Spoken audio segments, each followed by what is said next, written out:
Hi there everyone and welcome back to National 5 Biology. Today we're going to be looking at the multiple choice or section 1 section of the 2017 National 5 Biology paper. So just like these other videos, again I'll be going through each question in turn. You'll have a chance to pause the video, maybe try and answer it, and then I'll give you the correct answer and explain why that is the correct answer. As I've said in these other videos, I'll leave a link below that you can maybe use your own copy if you'd rather do that rather than pause the video several times. The important thing is hopefully to get the questions right, but also if you do get them wrong, try and listen to the explanations and hopefully that'll explain why you've got it wrong. That should help you focus your revision on areas that you're maybe not as confident with, for example problem solving or maybe a certain key area from National 5. So let's get started with question 1. So the following diagrams represent three different cells. There's P, Q and R and they all look slightly different. The question is asking you to identify the plant cell or plant cells. And it gives you a set of options here. So again, just as a reminder, if you want to pause just now, I'll tell you the answer and explain why just in a second. So the correct answer for 1 is B. Both P and Q are plant cells, R is not. So the reason for this is, first of all, you have to look for the cell structures or organelles you expect to see in plant cells. And we can see that in P and Q, there's the vacuole found in the middle of them. Now, we know this vacuole is only found in plant cells, so P and Q are clearly plant cells, and R, you can see there is not a vacuole present. There's also not a cell wall around it. In fact, it should be quite clear that cell R is an animal cell. So question 1, the answer is B. For question 2, we have a problem solving question based on a graph. It says the graph shows concentrations of ions in a single celled organism and the seawater surrounding it. So on this graph we can see both potassium and sodium ion concentrations in both an organism in the light grey and seawater that is in the dark grey. The question asks you, use the graph to identify which of the following statements is correct. So in these sorts of questions, you have to go through each statement, see which one is right. Also, if you think the first one, for example, is right, don't just put that down. Go through the rest of them and make sure you've got the correct answer. Again, I'll give you a second to pause this and then I'll go through the answer. So the correct answer for this is D. Potassium ions will move into the organism by active transport. So explain how we got there. For A, the first question says sodium ions will move into the organism by active transport. So first of all, we need to remember that the light grey is the organism, the dark grey is the seawater, and we're looking at the differences between active transport and diffusion. So the organism, as we can see here, has a lower sodium concentration than the seawater. So the sodium would have to move into the organism by diffusion, moving from that higher concentration to a lower concentration. It would not be active transport, so therefore A is incorrect. For B, it says sodium ions will move out of the organism by diffusion. So this is similar to above. If the sodium was to move out of the organism, it'd be moving from a lower concentration to a higher concentration, which would be an example of active transport. It would not be diffusion. So again, B is false. For C, we're now looking at the potassium ion concentration. It says potassium ions will move out of the organism by active transport. So again, this is kind of compared to D, which says potassium ions will move into the organism by active transport. We can see that the organism has a higher concentration of potassium than the water, so it would move out of the organism by diffusion and would move in by active transport. So that means that D is correct. Potassium ions are going to move into the organism by active transport from that low to a higher concentration. For question 3, we have stages of genetic engineering. And simply it says which row in the table identifies the order of stages involved in genetic engineering. The correct answer for question 3 is A. So in terms of these stages, first of all, we have to identify the required gene. Second of all, the gene and the plasmid are both going to be extracted. They're going to be removed by enzymes. The third stage, this required gene, is then going to be inserted into a plasmid that's going to be sealed by enzymes. And in the fourth stage, this genetically modified plasmid is going to be inserted into a bacterial cell, and these modified cells are going to be grown. So statement A gives you the correct order. Question 4 is on the limiting stages of, or limiting factors of photosynthesis. The graph shows the effect of increasing carbon dioxide concentration on the rate of photosynthesis. So we can see the rate of photosynthesis increasing here and the carbon dioxide concentration increasing along the bottom. It asks you two factors which could be limiting the rate of photosynthesis between points X and Y on the graph gives you a range of options. So the correct answer for 4 is B. The limiting factors would be temperature and light intensity. So first of all, you have to remember there are 3 limiting factors of photosynthesis. There's temperature, there's light intensity, and there's carbon dioxide concentration. Now, you can see in the graph, when carbon dioxide concentration is increasing, the rate of photosynthesis also increases, but that increases up to a point, as we can see here. At this point, the rate of the reaction has not increased, it's just remained constant, despite carbon dioxide concentration increasing. So we can see from here that therefore carbon dioxide concentration cannot be a limiting factor. So out of the other two, it would have to be temperature and light intensity that are holding back the rate of reaction at this stage. So question 4 is B. Question 5 then asks which row in the table describes a process in plants which requires sugar and a substance into which sugar is converted. So the correct answer for 5 is B. So the sugar produced by photosynthesis can be used in the respiration process on the left hand side here. However, it can also be converted into cellulose as a building material, or it could also be stored as starch, if you remember. So the only one that matches both of these is B, the process of respiration, and the substance starch. Question 6 asks the difference in the number of ATP molecules produced per glucose molecule by fermentation compared to aerobic respiration. Now, this is a slightly older question, so don't panic if you're not sure about this one. Hopefully you should be able to figure it out regardless, but we're not really using the numbers in the same context anymore in National 5. But again, I'll give you a second to work it out, and I'll describe this, and hopefully even the explanation will help you out. So the correct answer is B, 36 would be the difference. The reason for that is glycolysis takes place in both, so there's always that 2 ATP molecules that are produced, so that is still what we learned in National 5. There's a net gain of 2 molecules of ATP through glycolysis. However, in aerobic respiration, if this takes place in the presence of oxygen, 36 other molecules of ATP molecules are made, which give a total of 38. Now, all we say now is many ATP are generated. So again, don't panic if you're not too aware of these numbers. This is an older question. But in fermentation, there is no additional ATP being produced. There's just that 2 molecules of ATP from glycolysis. So that means in this case, there would be a difference of 36. For question 7, it says, which of the following shows terms listed in the order of increasing level of organisation in a multicellular organism? So this is asking about the hierarchy from the smallest to the largest. So the correct answer for 7 would be D, tissue organ system. So you'll probably have learnt this in terms of the hierarchy going from cells, tissues, organ systems. They've missed the cells in this part here. You're just looking at the other 3, which does confuse some people, but you need to be aware of the order of increasing levels of organisation. Cells can all work together to become tissues, tissues work together to become organs, organs work together to become systems. Question 8 is on stem cells. It just says stem cells are, and it gives you a range of statements. The correct answer for 8 is C. Stem cells are non-specialised cells which can divide in order to produce new stem cells. So that should be a fairly straightforward statement in terms of your stem cells.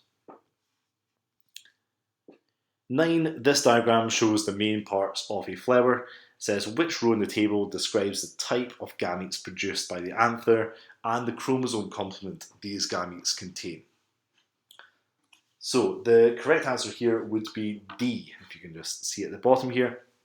The anther produces pollen, which is the male gamete, and these gametes or sex cells are haploid. So if you remember in fertilization, as the nucleus of a male haploid gamete fuses with the nucleus of a female haploid gamete, then they fuse together to produce a diploid zygote. So you need to remember that your gametes are haploid and try and remember where they are produced in both plants and animals.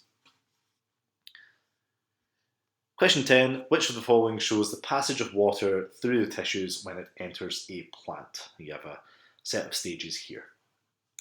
The correct answer for 10 would be A, root hair to xylem to spongy mesophyll. This one can confuse some people, but basically you're thinking of the process of transpiration here. So water, first of all, has to enter the roots via the root hairs. The water then moves up through the plant, through the xylem vessels, and then ultimately it's going to be lost to the atmosphere by moving through the leaf, part of which, if you remember your leaf diagram, is the spongy mesophyll, and it's going to be evaporated out through the open stomata. So in terms of these structures, the correct order is going to be root hair, xylem, spongy mesophyll. Question 11 shows a villus from a small intestine with the lacteal labelled on it. It says, which of the following products of digestion are both absorbed into the lacteal? Now, the correct answer for this would be A, so glycerol and fatty acids. So this is just one of the things you need to remember from the absorption of materials key area, that the lacteal is responsible for absorbing glycerol and fatty acids. Question 12 is an older question as well, but it's just there if you just want to test yourself out or just for your own interest. So again, do not worry if you're not aware of this. It says the process which moves food along the digestive system is called, it gives you a range. The correct answer for this, if you're interested, is C, peristalsis, which you may have heard of before. That's basically the contraction behind food and relaxation below food that pushes food throughout your digestive system. Again, older question, don't panic.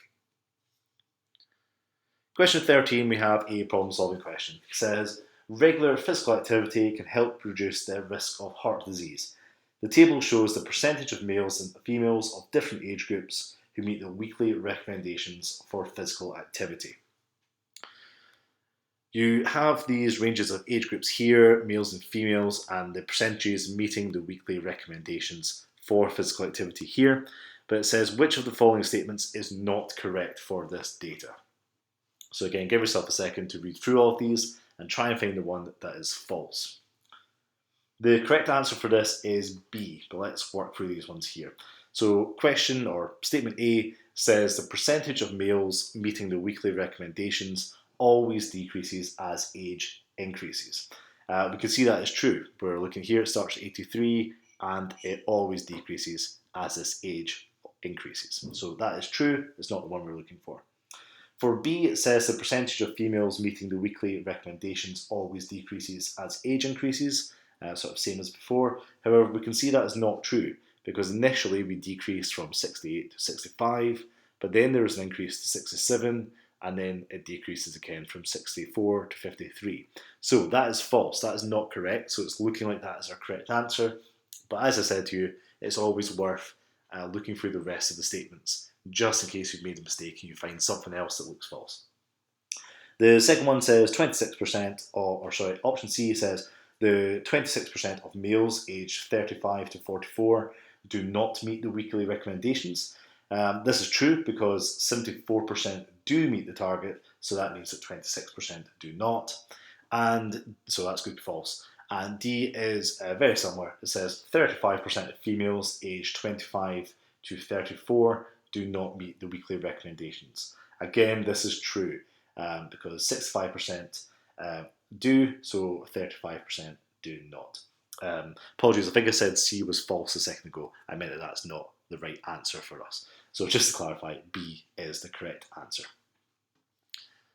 For question 14, it's talk about biotic factors. So an example of a biotic factor affecting a population of plants is, it gives you a range of statements to choose the correct one. The correct answer for this is A, a leaf disease reducing the growth of lettuce plants. So hopefully you remember that a biotic factor is a living factor, so we're looking for things like predation and disease. We're not looking for abiotic factors, which are non-living factors. So A is true because leaf disease is a living thing. It's a living factor that people tend to forget about, so be careful if you're unsure. So disease is a living factor, and that is going to reduce the growth of lettuce plants. For B, acidic soil pH is an abiotic factor. C, shade from buildings, that's shade is light intensity, which is going to be an abiotic factor as well. And D, a cold winter causing a decrease in the growth of geranium plants. Again, temperature is an abiotic factor, so 14 is A. Question 15 goes on to the same sort of thing here. It says, which of the following statements is true of predation? And again, you have a range of statements. One of them is going to be correct. So the answer for question 15 is C. Predation is a biotic factor and it causes a decrease in prey numbers. So going back to the previous question, we should know that predation is a biotic factor and it's going to cause a decrease in the number of prey because the prey are being eaten. Question 16 says, on average, 90% of energy is lost at each energy transfer in a food chain. But which of the following is the cause of this energy loss? The correct answer for 16 is C, movement. So if you remember, energy is lost through movement, it's also lost through generating heat, and also it's lost through undigested material. So be very careful if you saw digested material there. It's ringing a bell and you've went for it. It's undigested material that can be lost through. So movement is correct. In terms of the rest of them though, energy is actually used for growth. It's not lost through the energy transfer in growth. 17, the diagram shows a pyramid of numbers. You've got A, B, C and D. It says which letter represents the producer. So the correct answer for 17 is D. The bottom of a pyramid is always a producer. This one here, if it's thrown you at all, is an example of an irregular shaped pyramid. So in this case here, the number of producers is smaller than the number of primary consumers, which would be C up here. So for example, D might be something like one tree or one bush rather than thousands of grass. But regardless of the size of it, D is at the bottom, so it's going to be a producer. Okay, so nearly finished. 18 shows a graph which shows the change in wheat yield over a 50-year period, ranging from 1950 to 2000. The question asks you the percentage increase in wheat yield from 1950 to 2000 is, and you've got a range of answers here, which I'll fit in just for you there. So the correct answer for this is C, 250. So if you can't quite remember how to do a percentage change, then if you remember, well, you'll have difference divided by original number times by 100. So if it's asking you for the difference between 1950 and 2000, you first of all have to read the graph. You can see in 1950 it was 2 and in 2000 it was 7. So the difference between these two numbers is going to be 5. So we have our difference, but you have to divide your difference by the original number. As we can see, the original number in this case for 1950 is 2. So we have 5 divided by 2, which is going to give you 2.5. And then you're going to times that by 100 in order to get your percentage answer, which will give you an answer of plus 250%. So answer C. And for question 19, we have which row in the table describes a type of competition and a matching example. So you have a bunch of interspecific or intraspecific examples. You've got to find out which one of these is actually true. So the correct answer for 19 is B, interspecific, and it's lions and hyenas feeding on zebra. So I'll run through these just in case you're not sure, but for A, it says interspecific, 2 birch trees growing close together in a wood. If they're 2 birch trees, they are the same species, which would mean it would be intraspecific. Interspecific relates to members of 2 different species. So B, interspecific, lions and hyenas feeding on zebra. You have lions, you have hyenas, they are 2 different species, so that is correct. That is a form of interspecific competition. For C, they've told us that seals and dolphins feeding on small fish is intraspecific. That's false, that would be interspecific. And finally, buttercups and daisies growing on the same field and competing. Again, they are different species, so they will be interspecific. And finally, we're going to have a paired statement key here that's used to identify invertebrate groups, and should be able to fit this all in for you here. So, final question, you have to work your way through and use the key to identify the invertebrate group to which the following organism belongs. So, correct answer for here is, oh, sorry, apologies. I'll move this down here. You probably won't be able to fill out much of these, but you can have a look at the answers on the right hand side here and hopefully get the correct answer. So the correct answer for this was meant to be the Chilopoda, which is C in this case here. So in these questions here, answer each question in the paired statement key. And for example, this invertebrate down here clearly has a lot more than 6 legs. So we're going to go to question 2. It clearly has a lot more than 8 legs. So we don't go anywhere near question 3, we go to question 4. And the final question is 1 pair of legs per body segment or 2 pairs of legs per body segment. And if you look at your segment here, there are 2 legs, which is 1 pair. Be careful again reading this. Sometimes people see 2 legs and automatically think it's 2 pairs. So you have 1 pair of legs per body segment, which give you this Chilopoda. Okay, so that's the end of the multiple choice question. I know there was a couple of older ones there, but hopefully you've done fairly well for this. And like I said, even if you've got some incorrect answers, the important thing is you understand why you got them incorrect. Hopefully my descriptions have been helpful for you, and if you've not worked through the rest of the multiple choice questions on the channel, hopefully you can get through those and improve as well.